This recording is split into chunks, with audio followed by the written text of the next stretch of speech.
Gjakova përjetoi një mbrëmje të madhe sportive, ku përfaqësuesit U21 nga shtetet si Kosova, Bielorusia, Malizi dhe Zvicra zhvilluan ndeshjet e para kualifikuese për botrorin Brazil 2015.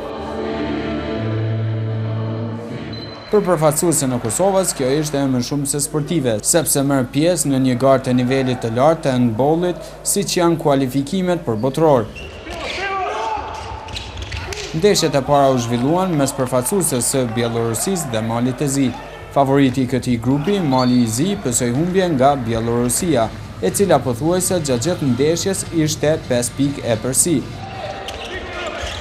Ndeshja u mbyll me rezultatin 31-25 në favor të përfaqësuesve së Bielorusisë. Ndërsa ndeshja e dytë ishte mes përfaqësuesve së Kosovës dhe helvetikëve nga Zvicra. Pas intonimit të himneve të dy përfaqësuesve, publiku i Gjakovës krijoi atmosferë në përkraje të ekipit vendas.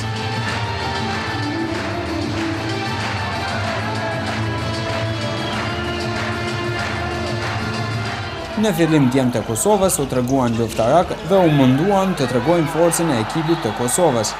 Por helvetikët ishin më të përgatitur dhe më përvojë, kështu që krijuan e përsi të konsiderueshme.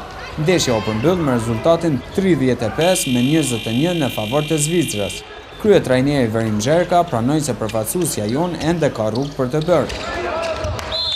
Neve na mungon drejtën për të thonë mungesa e sulmuesve të jashtëm përveç Xhukës. Më thonë përfaqësuesja jon e nin këtë mungesë. Më thonë del më shtat kon e dhan maksimumin.